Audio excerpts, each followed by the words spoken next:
Hello, everyone, and welcome to a very special episode of The Four Jobbers. I'm, of course, Brad, a.k.a. Gingerheat, and I have Frank Milano with us. Yes, flying Frank Milano. What's going on, dude? How you doing? How you feeling? Yes, sir. I'm feeling great, man. I'm super excited to finally be on the podcast to chat you up and get some ginger conversation here going. It's going to be a blast. I'm super excited. To be honest, one sexy man to another. Exactly. That's what I'm talking about, right?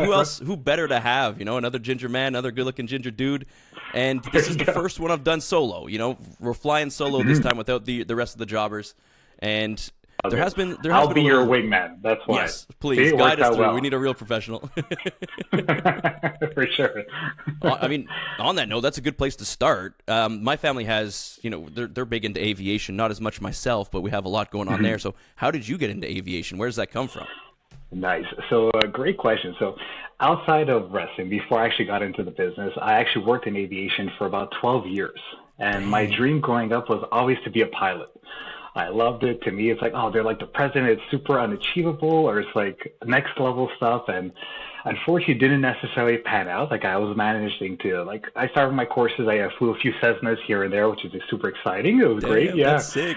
So, and then eventually, of course, so my father being a professional wrestler was always a part of my life and just around me. So when I actually decided to take the leap and pursue a career in professional wrestling, I'm like, okay, well, how can I incorporate two of my lifelong passions into one?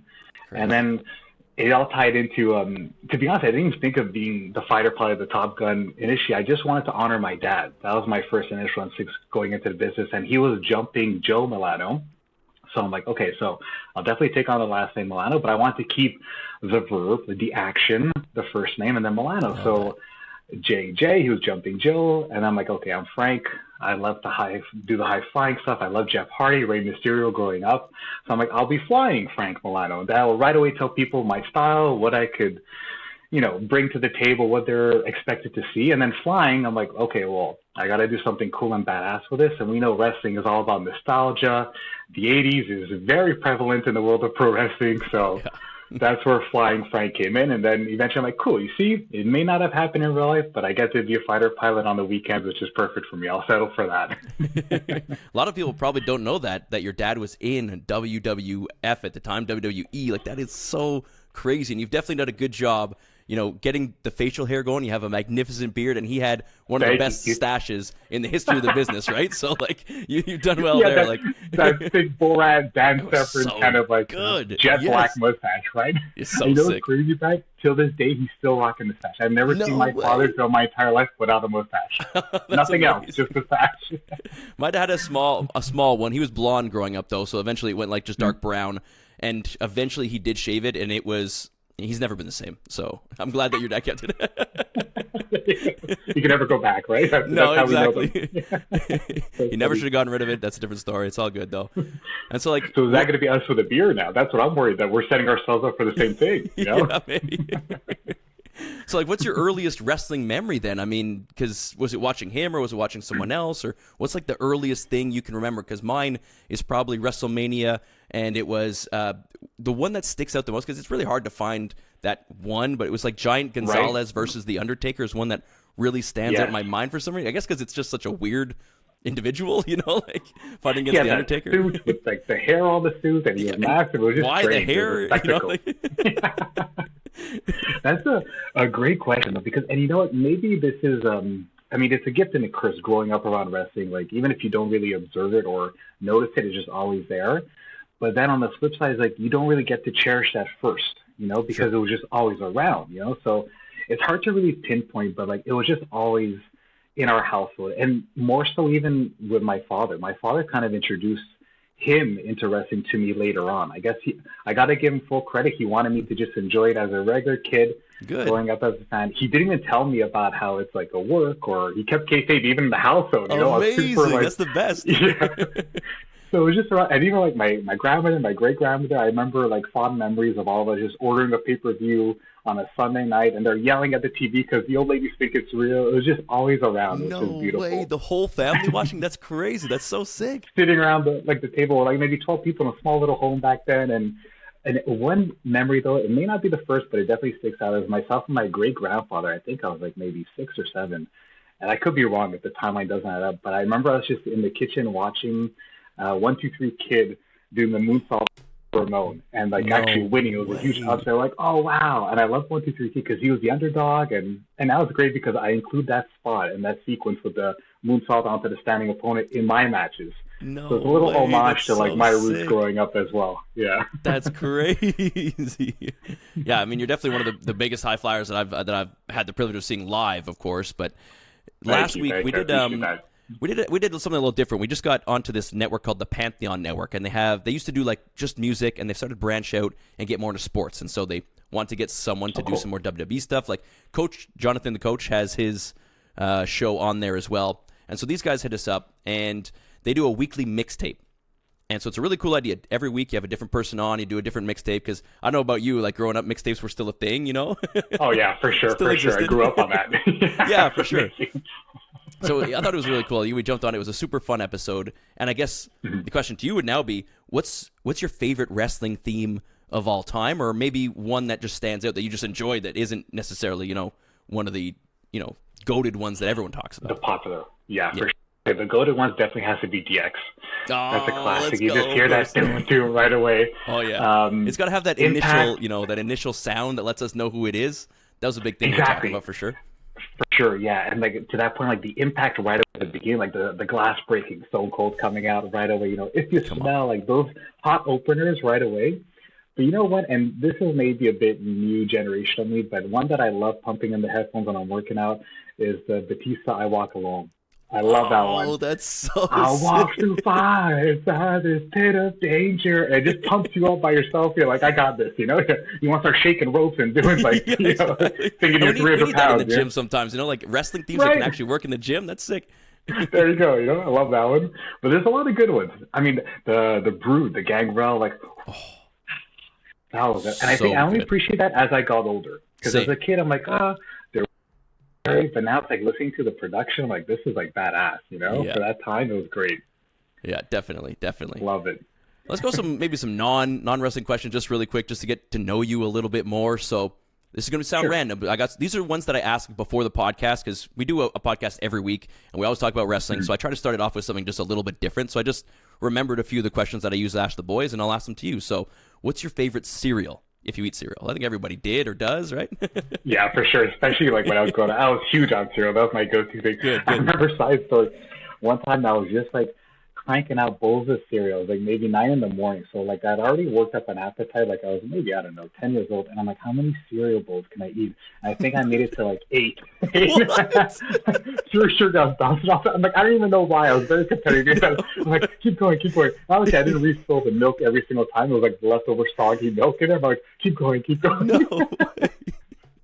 But okay, can I give you like a top 3? Yeah, please give me a top 3, because you can't choose just one. I know that's a crazy question to ask. Just one? No, you can. How dare you? Limit me here. Let me fly, damn it. Let me soar high. That's right. Let's go. So I love Sugar Crisp. Oh yeah. And you know what's crazy? And this is gonna sound super weird. I'm talking about cereal. After I find if you have a lot of Sugar Crisp, your piss smells like honey. It might test it out, try it out. So you're good. It's like if ever you have some asparagus, plan the next morning, you have it full of Sugar Crisp, bounce it out. Exactly, compensate. So you can never get enough of that Sugar Crisp. I love that. I liked honeycomb. There's a theme here, the honey. Yeah, exactly. That was good. And you know what? I liked also the Lucky Charms. Oh yeah, you got it. What, did you go through and pick out just the marshmallows, or did you eat all of it at least? Yeah. I was about to say, at the end, especially, I'm just like, I'll leave the floating cereal parts will suck, I want the pot of gold, the rainbow, and then just leaving it. And if they happen to get like drawn out when I'm drinking the bowl, then I'll have them. If not, they're just staying there and going in the sink. I mean, how can I not love it? I'm on the ride. Yeah, exactly. Okay. Great question. I love it. That's great. How about you? Any top classics you had?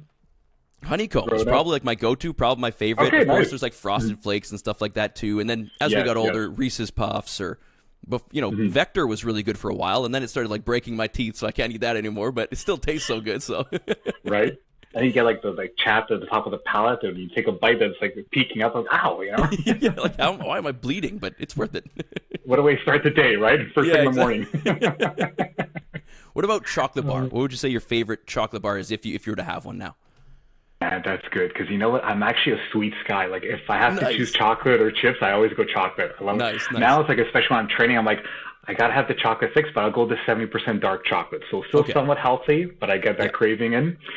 But if I had to go, I'm a big sucker for mint and chocolate infused. So I Okay. love me some after eight chocolate. For Or sure. maybe Aero mint too, because it's very airy. That's delicious too. It's not for everyone. I know some people just like it around the holidays, but I love Yeah, it. Can have same. it For any me, time I'm of around the year. Mm, holidays type of guy for those ones. But I mean, obviously, if it's yeah, just like sitting there, I'm going to have it. But when I'm I going to the gotta say store, I'm no. grabbing something else probably. But Yeah, yeah, that's it. Mars and controversial Snickers choice are up there too. Yeah, for exactly. sure. Those are classics. Can't go wrong, you know. But my Especially top is before, after eight. like when I was working out more, like I still work out now, but working out and not caring about what I ate. Then for sure, then Snickers and everything else. Nowadays, when you actually start counting calories, you're like, oh shit, okay, maybe I can't just crush the extra large Snickers all of a sudden. You get the double pack, right, where there's two connected in one So wrapper. good. Or like the The best. Dollarama versions, like it was a Lion bar or something like that. Yeah, yeah, yeah. No name brand, but it's just as good. I'll take Oh it. yeah, still Cheaper. good.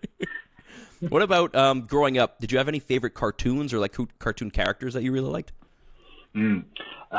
Okay, so this is random, and whenever I bring this up, like it comes up. No, not a lot of people know it, but I loved for a brief period of time Biker Mice from Mars. Do you No remember that? way, of course, Okay. so good, and the toys were sick too. Yeah, exactly. Because especially like when you're obsessed with it, then you get even better. You get to play with them, you know. And our generation, we grew up on like whether it's wrestling figurines, Power Rangers figures, like the new show came out. I remember even they had a cool like cartoon of Mighty Ducks, but they were like playing hockey and they were like fighting crime and everything. I had the toys of that too. Those were sick Street too. Sharks, remember Oh, Street? Street Shark's amazing, and the toys too, so good, like incredible. Exactly, exactly. So that was random, but I love Power Rangers. I loved anything. I think, especially the era we grew up on, it was a lot of karate. You Yeah, know, true. the karate movies. I don't know, like even in cartoons, Power Rangers, there was a lot of like defending yourself and stuff like that, and that kind of like translated into like eventually being athletic or like in competitive sports. So anything that like you want to put yourself in the shoes of the hero and then fight the bad guy and then be victorious and prevail, I attached to that right away. I loved it. Yeah, for sure. Definitely attach myself more to the good guys too, and then you get older and start to appreciate the bad guys more. But at the time, no, it's who's the good guys? We're Right? going out only the good guys. Like, I mean, That's that's it, why I was a Bret Hart exactly. fan growing up. You know. Nice, for sure, absolutely. That's awesome. All right. What about we'll stick with the non wrestling for a bit. What about like growing up? Favorite movies or TV shows, or even now, like what are you watching? It's great. So, I'm a huge Jim Carrey fan. And Oh, again, so going back to the good. 90s, I love me some Ace Ventura. The Mask, I think even The So Mask good. above Ace Ventura, I loved it. That's one That's of my yeah, all that's time. tough. But yeah, I guess there's a lot of story in The Mask too. Where actually both of them, he does a good Yeah, job like adding a lot to the character. Where it's not just about the comedy. There's actually like real story in there too. I don't know. He's the script crazy. He's so behind it, good. Yeah. Yeah. Okay, this might be controversial. I hate to say it because in this day and age, like it would never fly, but I love growing up Mrs. Doubtfire. Oh I yeah, love for Robin sure. Williams. It was so good. And aside from the controversy and like what he was actually doing, it's a beautiful story about a father loving his kids, and it's It's like true. I just loved it. But him and the different roles, you got to see him play different types of characters while he was becoming Mr. Doubtfire. I put that on and I always laugh. It's just a feel good, nostalgic movie for me, I Yeah, for love it. sure. That's one of those ones where it comes on TV, no matter where it's at in the movie. It's just like, okay, well, I'm keeping this on now. Like, I have to finish Here we it. It's so good. Exactly. So I think my go-tos would have to be like feel good comedy movies, but of course then you gotta love like the classic, especially growing up Italian, The Goodfellas, The Oh, Godfather. of course. Then you get into like the more serious where as you get older, you appreciate the acting, the story behind it, So that's Of awesome. course. So there's a bit of everything, but I'm a huge movie buff. I love them all. So my father saw Shane being like a true professional with me. He was patient. Oh, He's like, okay. he's traveled. He's seen a lot. He knows the psychology, the fundamentals. You're in good hands. He goes, Frank, I give you my blessing. Wow. Again, No, who and would have? compliments to Andrew too. Like, holy, like, Yes. you've told him that before? Like, he knows about that? Yeah, exactly. And Oh, thank you. I apologize the next time I went to the dojo. I'm like, listen, I'm really sorry. Like, you're a coach, you know what you're doing, and to have someone who's from a different generation just hover over. Not that my father overstepped, but it's uncomfortable for everyone. It's a new Sure. situation, right? Yep. Regardless, yeah. And he's like, no, I totally get it. Our goal is to make him feel comfortable. We respect him. We respect you. And Crazy. then we just hit the ground running. And I started training in September, and I made my debut in January. And since then, it was And like, you were let's champion go. not long. It didn't take you long to become a champion either, did it?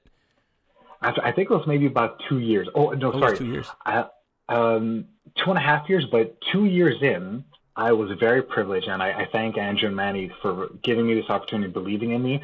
2 years in, they put me in the main event of unsanctioned against Rob Van Dam, someone who That's I what I want to idolize. talk about. I saw a picture of you in RVD, and I was like, how Right? did this come to be? Because that is, and it's two high flyers. That's even It better seems than like, exactly.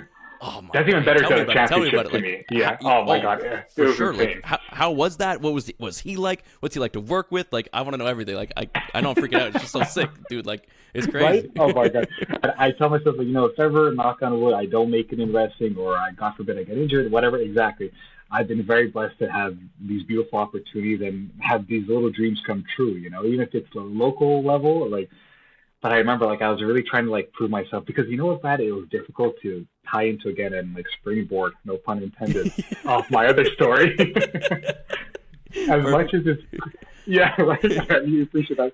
As much as it was nice to have, like, my father's reputation and presence kind of assist me, is also a lot of pressure, because Of it's like my course. dad, like, he went to WWF, he was a regular jobber there, one of the four jobbers there.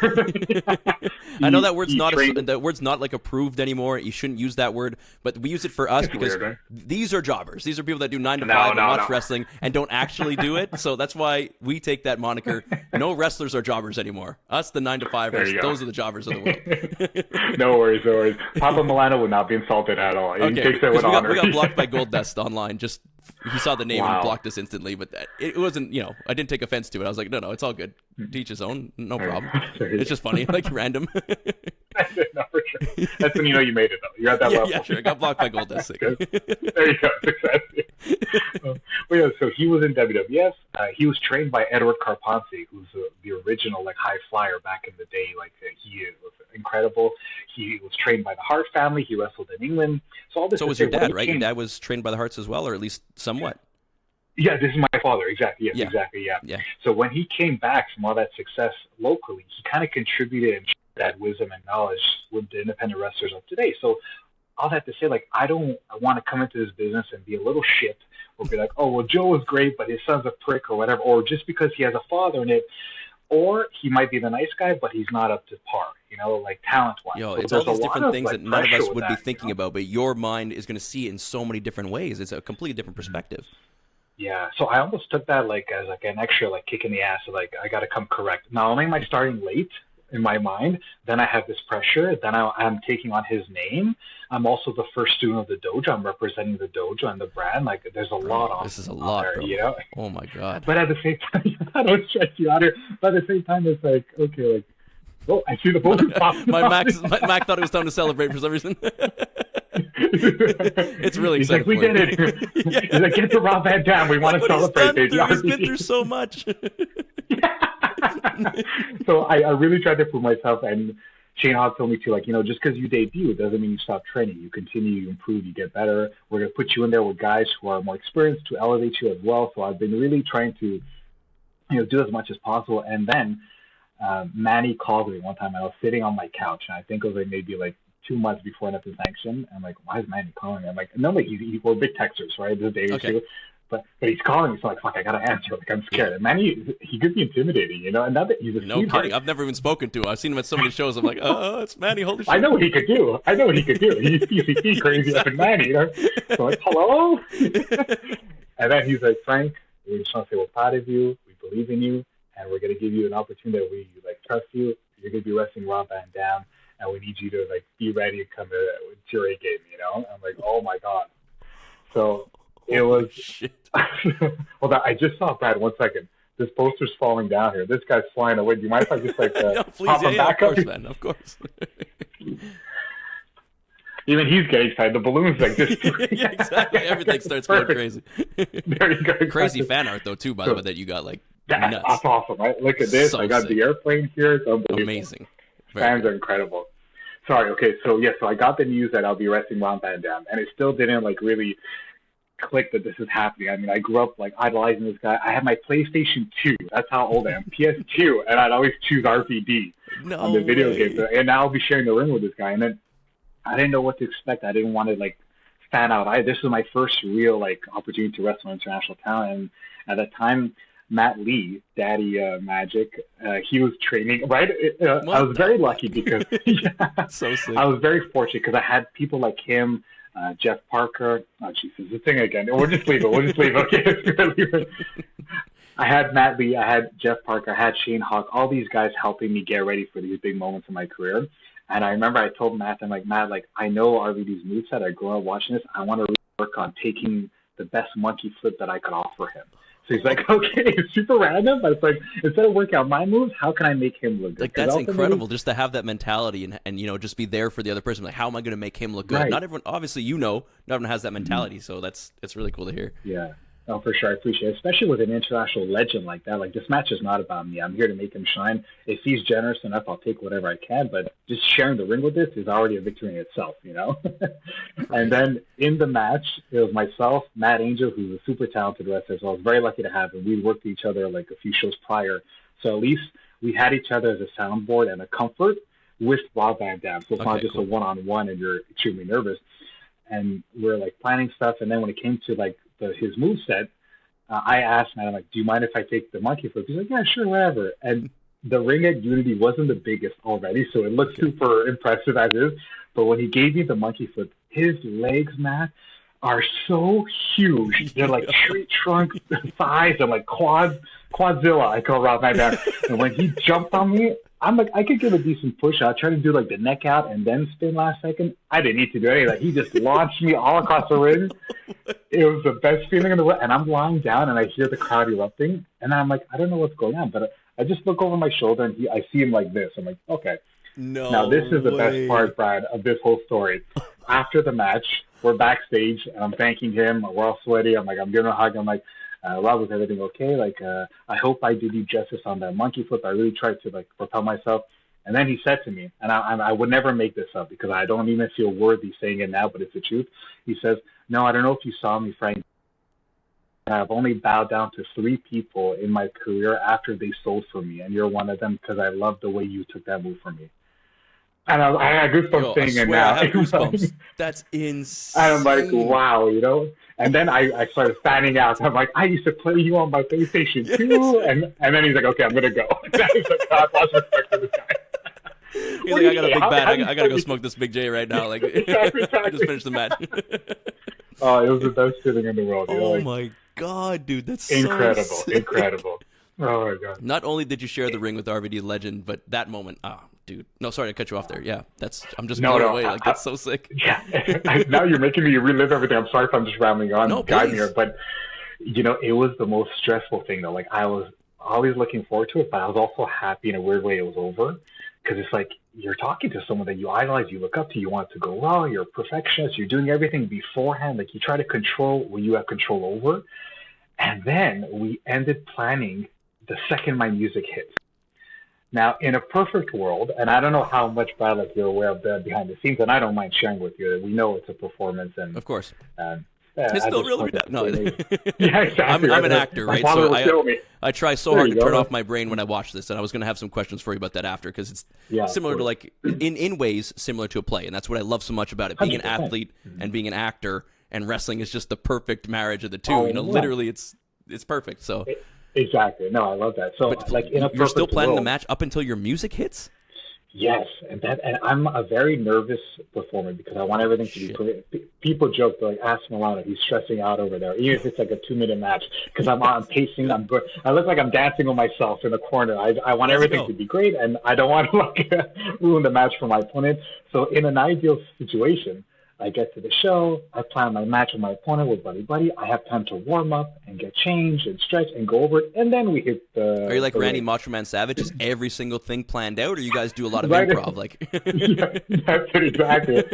And my dad would say, like, Frank, you get nervous because you want to plan every little thing out. He's like, back in my day, I'd call everything like on the fly. You listen to it. I'm like, yeah, Dad, I understand. But back in your day, you fucking slap on a headlock for 8 minutes. Like, I got to work today. I can't. Okay, chill, my brother. We got them. I'm like, no, I'm high flying. I got to duck this and do a flip here. And go, like, I can't do that, He's like, I can't today, whatever. But okay, Oh, collar and elbow tie up, and we're gonna do that for a few minutes. Then we're gonna go, yeah, and do it again. You know, exactly. 8 minutes done for the intro, and then we'll move into the finish. That's it. It's one finish. You know. Yeah, exactly. Oh man. Yeah. So with Rob, and I guess it's because he's a legend at this point. Like, he was doing us a favor, right? Like, he came in, he's a local side, he knows his shit in and out, and he'll call it to us. But like, man, I'm 2 years in, and I'm nervous. And against Rob Van Dam, I want to know what to prepare for to at least make him look good. But he called us out there, and it went well, and no hiccups, no one got injured, everything came out great, and he thanked us after he put us over, and myself and Matt Angel lifted up our arms, and he said what he did afterwards. I'm like, this is one of the highlights of my career. No matter what I do later on, this will be so special in my memory. No kidding, man. Holy. And on that, I guess it's one of the things that I wanted to ask about is because it's, from your perspective, maybe it's different. I don't know, maybe other wrestlers are different, and maybe I'm overthinking it too much. When I go to meet people after the show, and I meet the boys, the girls, and maybe at the merch table or wherever, I never know, should I be approaching you in character, or should I just be, now the show is over and now you're back to normal? Like, how do you balance that? That's a really interesting question. And I know that anyone would be insulted. I like that I'm myself. Everyone says the best version of you, 100, right? And to go back to what we said before, like being a fighter pilot or pilot in general has always been a passion. So it's not too far off, right? Like, of course.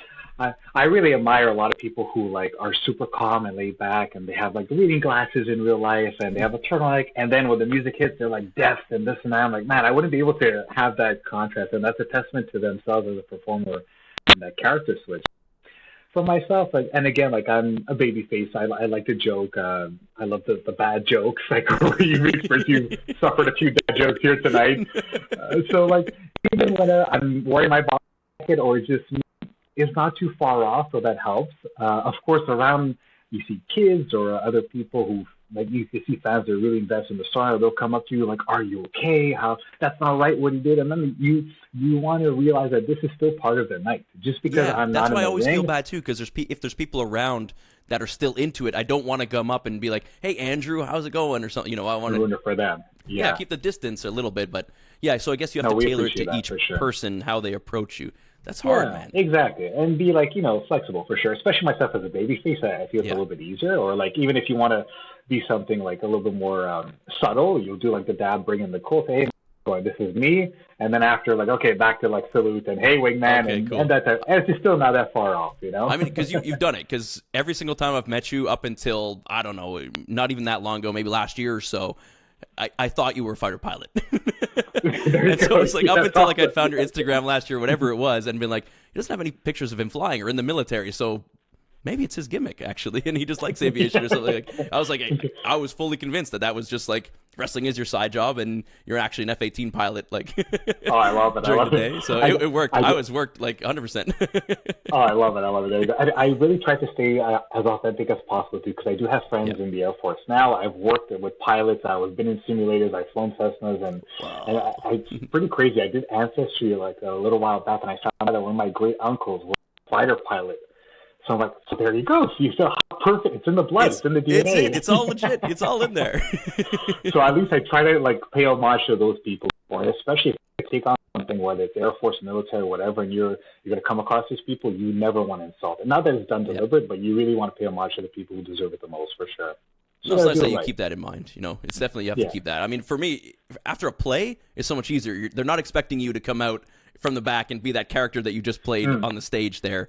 And when you were saying, the ability to just snap into it, same for me. Like when I'm trying to get ready for a role or something, if there's anything dramatic involved in it, if it's a dramatic scene, I'm off to the corner. I'm alone. I'm in the zone. I'm trying to figure it out. I'm trying to get into it. I'm trying to work my way up to it before you're on set. Because just like wrestling, when the camera's rolling, that's dollar signs, right? It costs. Every single time they hit, every time they say action, it costs money. So you want to be there. You want to be ready. You don't have to have the director get you to where they need you to be. You want to come at like 110, and they can bring you down a little bit if they can. And it reminded me of Hugh Jackman when he was playing Wolverine and seeing him. And he talks to everybody on set. He's going around. He's doing push-ups in between takes. He's just like having fun with people, grabbing a piece of food, this and that.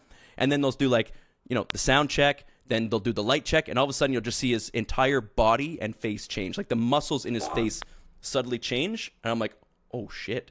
That's Wolverine. That Wolverine. Yeah, it just like happens, and he's Intensity, in, right? and he's just, you can see every muscle in his body change and cut. Wow. And he's just like, oh, hey, that was a good take. And Right then you get like back to it, eh? James McAvoy or something. He'll be like, no, he's like on set talking to the director and Hugh, and then he's in his tent. And he's back, like, he doesn't talk to anybody. He's doing his own thing. So it's nice to hear that it's not just actors that go through that. You guys are actors too, and you go through the same things that we do. And that's why I always recommend to wrestlers to take some acting lessons if they ever can. You know, I think it'll go a long way. For sure, absolutely. It's like in promos too, like in front of the camera, like in the ring. Like, you know, Speedball recently, I traded with him right before he the boy, man, let's go. How pumped are you for him? Like, oh, it's the best. I'm so happy. Especially after everything he's been through, it's been an incredible journey. If that's not inspiring for us, like keeping the dream alive for anyone here, like, you know. But I had the luxury of training with him while he was here, like full time with AEW. And to your point, Brad, about like acting and improv, he says you brought up the best point, like, yes, and, which is right there, and that's interesting too. For those who may not know, like if someone says something and you respond with something and you kind of end the thought process, or just stumps the whole like concept of where you're planning to go. Yeah, but, and then there's nothing to build off of. It's the same thing in wrestling, especially in the heat where most of that is all improvised. If someone will grab a chair and you're not going to take it away and put it away unless you're a heel, that's a spot. You'll use it, you'll take it, and maybe you'll try to use it, and then the wrestler will take it. Yes, and I see. Build off that idea, and the same thing with the body or the expression, chirping, working the crowd. Everything has to lead into something else and fall into place. So it's very intertwined, the two together, acting and wrestling. Yeah, I guess it was like an example of it. We had a good debate about it last week, or it was the week before. It was the Charlotte and Tiffany promo where Charlotte, you know, all the boos were coming in. It looked like maybe she started to go off script a little bit and improvise. And people were like, that's not fair. Tiffany was going back to the script and trying to stay on script. And for me as an actor, it was a great thing to watch and see, like, what do you do and how comfortable are you if someone goes off script? If you're in a play and someone forgets their lines, you can't just stand there waiting. You have to do something. You have to be in the moment if you can. Obviously, it's a lot easier said than done. I say it with, like, you know, great assault. For like, sure. You can't just do that all the time, but how do you then progress it? How do you always be doing something? Something like Seth Rollins has gotten better at it, where if you're not the main person in the scene and the other two people are talking, what are you doing? Are you waiting for your next line, or are you reacting off of what they're doing? Little things like that I think IWS has gotten a lot better at, with especially with Andrew just being all on top of stories lately. The guys are starting to add many layers to every match now, which is crazy. Mm-hmm. I think it makes like a funner experience as well for the fans. You're invested, right? Before you even lock up, like they know why are they fighting, what's going on, and who we be rooting for or not. You know, yeah, it's important. Yeah, we don't always need it. Sometimes it's just great to see two badass wrestlers go at it and have a badass match. Like, there's nothing wrong with that too. That's it, right? Yeah, that's it. Something for everyone, right? Absolutely. Yeah. Do you have any favorite opponents that you've had other than RVD? Is there anyone you can think of that you fought, even locally, that you think is just a really great talent, or someone you had a lot of fun with? Oh man, there's so many. Honestly, like, there's a lot. I know, it's an unfair question.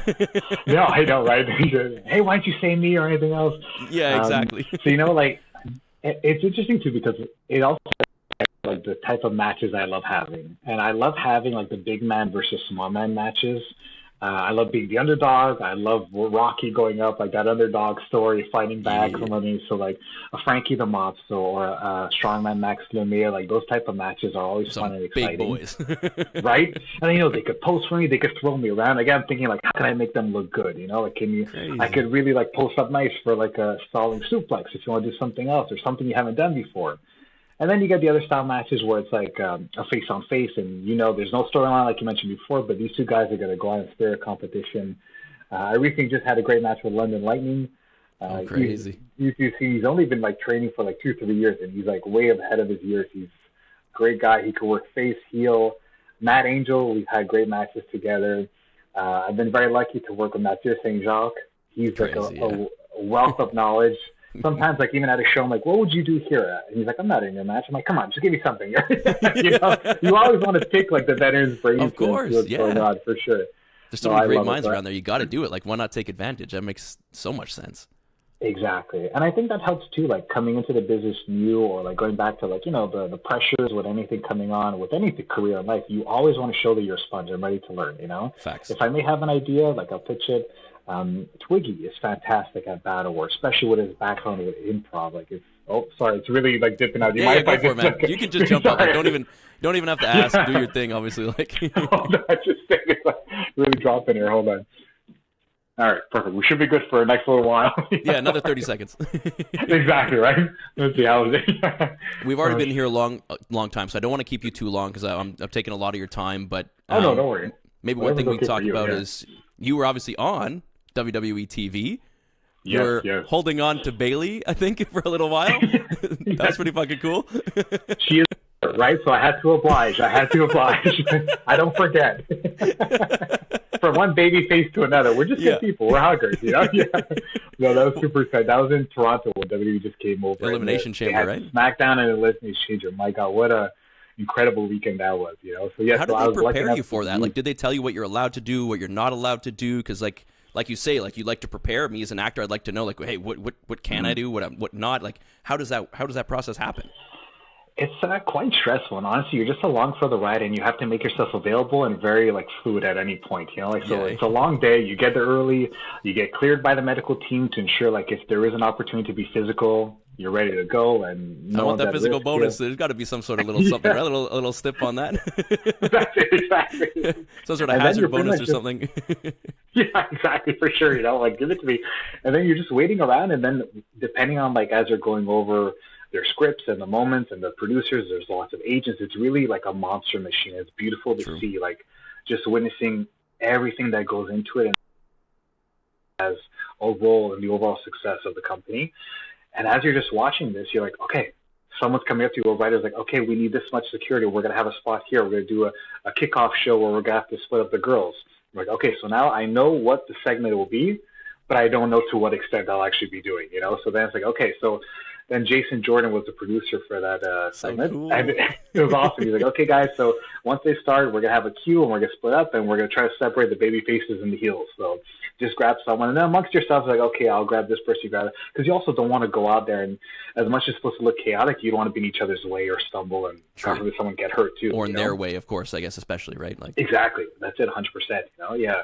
So then that's when I'm like, okay, I was paired up with Bailey, so we split it up, and then it was amazing, you know. You just separate. It's so much going on, and all that prep work, and you're thinking, how's it going to go? And then 2 seconds is done, and you're backstage, and like, thank you so much, you know. and like and as then a fan, it after lasts that- longer because it lasts a few minutes. But I'm sure, yeah, in the moment, it's like, and it's over. Yeah. Like, That's crazy. it, right? No, so much happening. You're like, so and many after waiting bodies there and the all day, chaos. it's just like being on set. Like I sit around for like literally 8 hours. You can sit there doing nothing, and then it's like, hey, it's your time. 30 seconds, done. Go. And you got to make it count. That's it, right? gotta When make you're it on, count. you're on.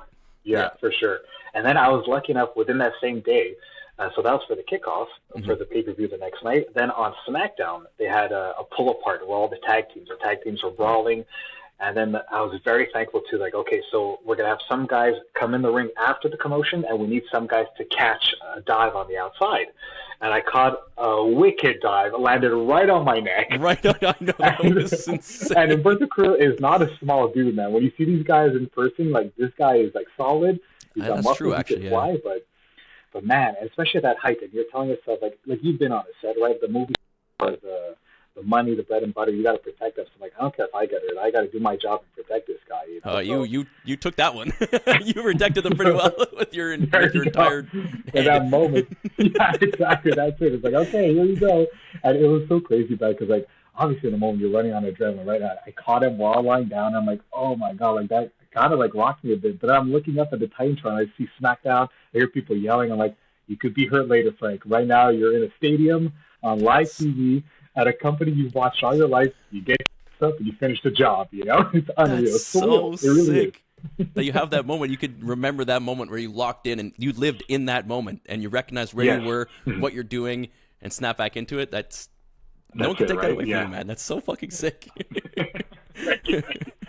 It was an amazing experience, and it's very cool. I have to say, I've been honestly super blessed, especially in the past 2 years, because I've done a lot of extra work for WWE. That was the first time I was used, but then I also had extra work with AEW where I was actually used for a match. So I've had the luxury of wrestling for like a promotion in the professional ring at AEW, but also being an extra in a different role with security In Montreal? at WWE. So AEW was in Quebec City. Oh, it's Not in too Quebec far away, City. about like Okay, 2.5 yeah, because I went to AEW Yeah, when exactly. they came to Montreal that time. I didn't know you were there in Quebec City. Yeah. In it. That's fucking crazy, man. That was What? awesome. Yeah. What And you know happened? what's crazy? So I was very like I was chosen to be one of the extras, and again, I've done extra work. I think like, okay, at best I'll do a pull apart, and that's it. Maybe pretend to be a doctor, whatever they need. I'm just here for the ride. I'm happy to Yeah. be here. I'll send in catering if I have to. I I'm in carry a the plate system. across the screen. Yeah, I'll have exactly. if I'm lucky, I get a one line where the bartender gets to say he's over there or something, and you're like, yes. There you go. That was me. That was me. Yeah. Screenshot it, save it, Literally, post it that's it. everywhere. I'll take what I could get, right? Exactly. But I was so lucky. I think it was maybe 4:30 in the afternoon, and the producer came up and it was like, "Okay, Frank Milano." Reading, I'm like, "Oh, it's like the worker name too." I'm like, "Yes, that's me. I got a fan here." He's like, "Yeah, as if he knows me." He's like, "Yeah, you're gonna be wrestling." I'm like, "Oh shit, okay." And I'm like, "Is it a singles tag?" He's like, "Yeah, it's a tag match. It's with the Dark Order."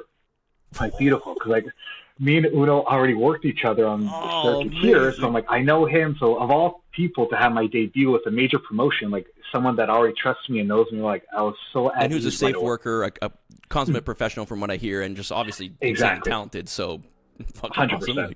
Beautiful mind, and he'll think of spots for you to look good, that it all makes sense. It was honestly amazing. So this is like 4:30, and we're going on. We're at the Ring of Honor taping right before Dynamite.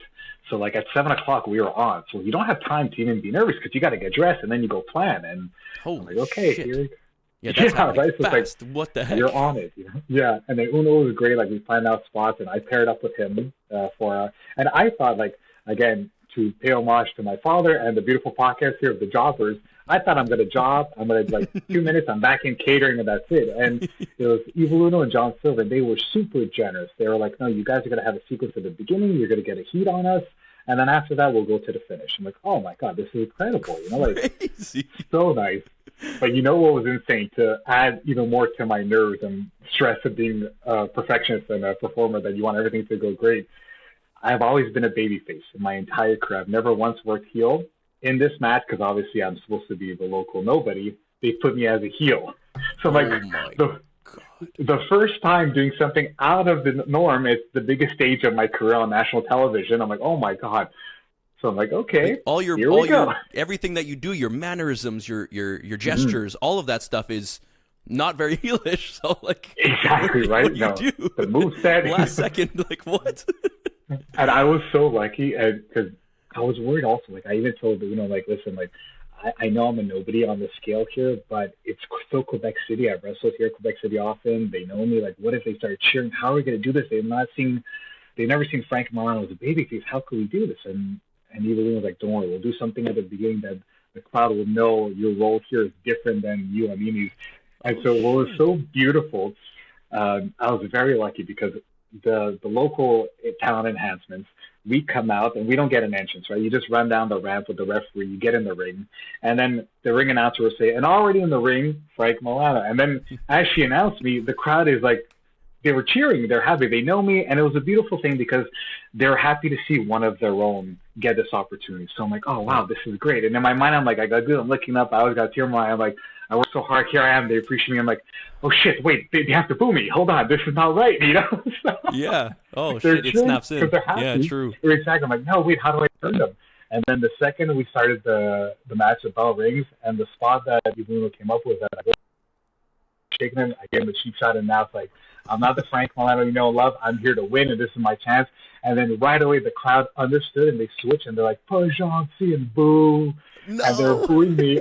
And I like to think, as I sleep every night, that they did because they loved me and they understood their role, not because they 100%. Actually didn't agree with what I did, for sure. They were working. They were still behind the scenes winging flag girls out there. That's the way I like to see it, But we did 100%. exactly what we needed to do. So it was amazing. Such a great experience. Dude, that's so sick. I had no idea. That's fucking awesome, man. Like, I'll just cool, run right? through a couple more cool things that have happened. Like, you were a ring announcer for Sami Zayn at one point. How, like, something like that? Yeah. How did that happen? How do you know this? This is insane. Oh my God, this is incredible. Okay, so this goes back to Mr. Joe Aiken, forgive me, the Green Phantom being in my high school. He was my high school teacher, and I think at this point I was in maybe secondary 4. So that's a grade 8, if I'm not mistaken. Yeah, exactly. Grade 8, grade 9, yeah, somewhere in there. Grade 8, that's it, yeah. And he wanted to do like something new for the school, and especially at this point, a lot of the students knew that he was a wrestler. So he actually got a ring in our auditorium, and he did a show at lunchtime. just to show like the kids what I do. And he's like, well, Frank, like your father, like you wrestling, you've come to see the shows. Do you want to ring announce? He's like, you're pretty charismatic. I used to love doing plays and stuff like that. So I'm like, yeah, sure. So I'm like, yeah, absolutely. Little did I know it was a 2-day show. The first day at lunchtime, it was the Green Phantom versus Beef Wellington. Pretty epic. Who later in my career I team up with, and everything was amazing. Yeah, I was gonna say you teamed up, and he's obviously an incredible worker. Like, still around, luckily, but Smart you know, man, yeah, no, for sure. Character work, and moveset, and everything. Like, and now it's crazy how recent like viral clips are going of his days back in CZW. Like, you never know when things could just take off, right? You never know. Yeah, I think it was even like there was a Sexy Eddie match that came on my feed not long ago, and I was like, what? Like this, He's so young. So the legacy lives on. Yeah, exactly. Yeah. And then the day 2 show was Green Phantom versus Sami Zayn. Crazy. So, was he Sami Zayn then? El Generico? What version did we get? Yeah, exactly. It was El Generico. Gotta rewind that. It was El Generico. Yeah. Sorry. It was El Generico. Sorry, it wasn't Sami Zayn. You've never met Sami Zayn. This was another wrestler. No idea who. Understand. And so day 2, it was the Green Phantom versus El Generico. And as I was ringing out, I had like a little speech prepared. I was getting the crowd in. I was trying to be charismatic, this and that. And then who would have thought that like years later, I would be like in the same circuit as him, and like even seeing him like backstage at WWE. And you know what's crazy? I always get like comparisons, Brad, to like, oh, you remind me so much of Sami Zayn. And I don't know if it's the appearance, but I was like, you must, yeah. You must. Are you and his brother? Yeah, exactly right. He gets it often too. He tells me, you know. So like, I'm sorry, like I'm not trying to copy you. I'm not trying to bite you in any way. It just, if anything, I take it as a compliment, and I try to do you like justice, especially if you're coming from the same city. I get it, you know. But and I'm sure he's not the type of person that's like, you're copying me. Like, I'm sure he doesn't care. Like, it doesn't seem like he would. No, exactly. And at that point too, like he had shorter hair, I'm like, okay, let me grow out a beard. I'll look different. Then he grew out the beard. I'm like, what? I'm like, I gotta grow out my hair too. You, okay? Let's go. He wore cargo pants after me, for the record. Okay, so I'm just saying. Great minds think alike. It's in our blood, right? So similar. What was Chavo like? Oh, crazy! I love how you did your research. So good. a little bit. Honestly, no, you're awesome, because it's funny. I want to incorporate this. So I've had the luxury of meeting some like awesome wrestlers, and especially like Rob Van Dam. I had the chance to talk to him, but I was lucky because I worked him. Not a lot of guys on that show had that opportunity. With Chavo, I didn't work him, but he took the time. I did 2 shows with him that weekend, and man, he was so nice. Like, hey, how's the ring? How's the crowd here? He's talking to like people's plus ones. He's giving feedback, like talking to him about like everything that he's in. And you would think if anyone would have an ego coming in. Sorry, Jesus, can I just like... yeah, of course. I don't care if it falls off, but not to be too obvious. Hold on. Yeah, exactly. No problem, man. We're almost out of here, so don't worry about it. Just keep fixing it as you need. No big deal. So you would think like anyone that would have an ego in the business would like the legend. You know? Exactly, right, for sure. His family legacy and everything. Like he coming in here doing like an indie show, you get out, get paid, and leave. This guy took the time with everyone, super nice, friendly. I would even post stuff about him later on and like try to do a little write up and tag the wrestlers. Sure. I don't think anything of it. He'll take the time to like it. He'll comment it. He'll like share stuff. I'm like, this is unbelievable. That's amazing, man. So many people don't. I mean, even just putting a like on it means a lot to someone coming up. It really does. So it goes a long way for sure. You know, yeah, great dude. Honestly, if ever you get a chance to see him, or if fans get a chance to do meet and greet, super worth it. I highly recommend. Oh, that's awesome. And of course, you know, Angelo Park, all of them. You met Matt Hardy one time too, right? Yes, exactly. That was working as an extra for TNA. Oh, and that was incredible. Sick. Really cool. So I got to be like obviously backstage helping out and everything. And I was very lucky because at one point as the extras, you kind of assist at the end of the show. It's really all hands on deck, or we're all supporting the overall success of that weekend. So I was paired up with Matt Hardy and Joe Hendry for the meet and greet. I'm trying to guide people. I'm like, this is the best. Like, I'll pay you guys to do this. You know? Yeah. And then here I am, like guiding people to take pictures. And at the end, I'm like, I'm never gonna see this guy again. Maybe, who knows if I will. But I'm like, Matt, would you mind? And then I kind of expressed like my interest in wrestling, like how I am a worker, and like growing up, like I was obsessed with like the Hardy Boys and everything, and their style really influenced me. I even had, this is crazy, Brad, I think I was in maybe grade 7, the 3 sideburns like Jeff No Hardy. Do you remember when he way. Are did you that? serious? Of course. I got to take you a picture. I went to my sick. barber at that time with a picture of Jeff Hardy. I'm like, can you do this? He's like, you want me to do this? I'm like, please, I'll pay you. So like, I'm sitting in the barber chair. He got one here, and then the one at the bottom, the long hair. I was a huge Hardy Boys mark, you know. So like, I got to get a picture, and he was the nicest guy too. And you know that famous expression, like, never meet your idols. Like, sometimes it could be true, and other times it's refreshing to see it's not the case. You know, and it gives you that extra motivation that no matter how much success you have in life, we're all just regular people, and we're all doing this for the love of the business. You know. Oh, it's crazy, man. You're 100% right. That's lovely, and true. And I mean, I've been very lucky. Everyone that I've met so far has been great, but you never know. So as we're coming up to the end here, I mean, I honestly, I could just keep going for forever, but I don't want to keep you because we've already got. I told you it's going to be like 15 to 30 minutes. We're like an hour plus. Which is, there you go. No. As long as you're okay, I'm good. Don't worry. Yeah. No, I'm good. It's just for you, man. I just like, geez. No stress. This is a blast. I guess we'll have. What would you say? Now you touched on it before, so it just popped in my head. SmackDown on PlayStation 2, I guess it was. Yes. Is that your favorite wrestling video game of all time, or is there one that maybe stands out a little bit more? You know what's crazy? If I had to think, oh man, I might get some heat on this, but so for our generation, I feel the best console, I could be wrong, was Nintendo 64. Because that was like the main one, especially at that peak time, and like we had GoldenEye, Mario Kart, Super Mario. So on the 64, I really loved the WCW games. And at that time, I found the WCW games were better than the WWF games, you know? And I know a lot of people love like the classic WWF games, but I love NWO. And you're not saying you disliked them. You're not saying they were bad, but you preferred like a WCW, NWO like type of... Exactly. And then just the style of the game. The Revenge one. Yeah, exactly. No, it was amazing. Come on, classic. So I love those. But then later on, like... Once it was really like the WWF, I love Shut Your Mouth. Shut Your Mouth was a classic one. Storyline there. They're all great, you know? Yeah, they're awesome. But growing up with those like rosters that we had, it was amazing to play as, you know? It was really cool. And then you got the GM mode and storylines. It was like a whole new world. You got to unlock things. I'm like, this is unbelievable. I'm never leaving my house. Yeah, exactly. And it went from, we were just so excited to get a new one. Every once in a while it would come out with WrestleMania 2000 or WCW, whatever it was, add a couple more characters, a couple new sets, a couple new things. That's all we needed. Instead of now, it's just like, seems like the same thing, kind of like regurgitated one after the other. You know, we all get it. It's a business now more than anything. But back then it was just like everyone felt like a big jump. Even like the one for GameCube, I don't remember what it was. I think it was Day of Reckoning. I think it had Trish Stratus on the cover.